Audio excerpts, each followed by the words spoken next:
Call me a unicorn, but I have been outspoken about my criticism of NFL players refusing to stand for the national anthem, and I continue to believe that police brutality directed at African Americans is a serious problem. Last summer, in the wake of the police killings of Eric Garner, Walter Scott, and Philando Castile, I wrote a column outlining how video had changed my perception about the prevalence of police violence directed at African Americans. The piece made some waves. NPR had me on to discuss it, and Democratic Representative Joaquin Castro name-checked me on This Week. Nothing that I have said or written about the NFL has changed my mind about this other serious problem. And this seems like a good time to reiterate the fact that there is, indeed, a problem. Ironically, I want just what Colin Kaepernick says he does from his protest to help call attention to the problem of police abuse.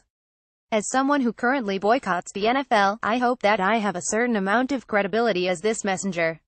However, my credibility does not compare with that of U.S. Senator Tim Scott, a black Republican, who shared his personal experience last summer.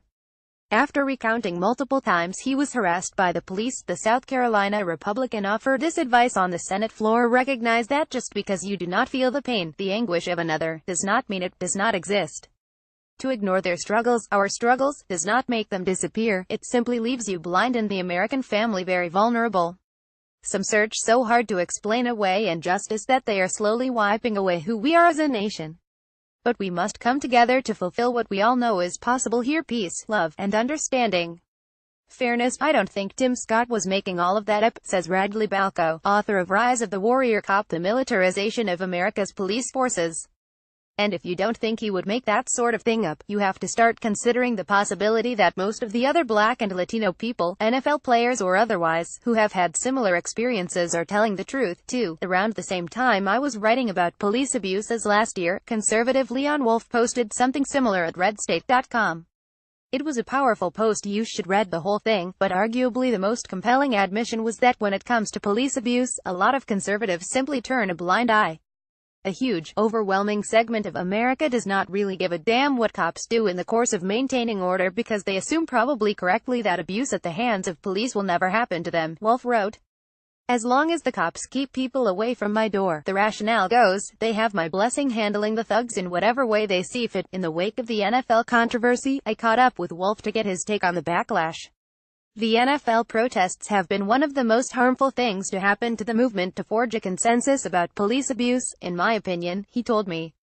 It's one thing for the players to say they aren't protesting the anthem or the flag itself, but it's pretty foolhardy of them to expect you public not to perceive it that way. Conservative reformers are frequently pushed in this unenviable position.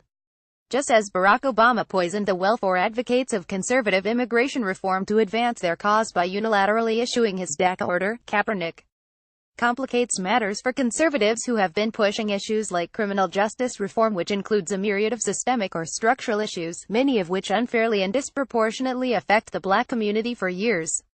The only way to effect significant change is to win the hearts and minds of a broad swath of Americans. You cannot reach consensus on an issue that excludes or repels a large chunk of the population. To be sure, some people are simply not open to hearing the truth. There are people who, for lack of a better word, ethnically identify as conservative or Christian, but don't see it as a principal identifier, just a demographic one.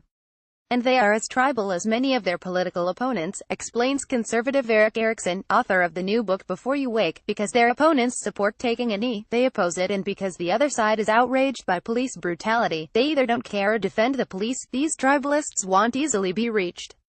But there are plenty of others who represent a more principled, less tribalistic brand of conservatism. These folks might not cotton to NFL players who kneel, but they also shouldn't be allowed to turn a blind eye to a very real problem that the NFL protests clumsily attempted to highlight. We shouldn't let them forget about the problem.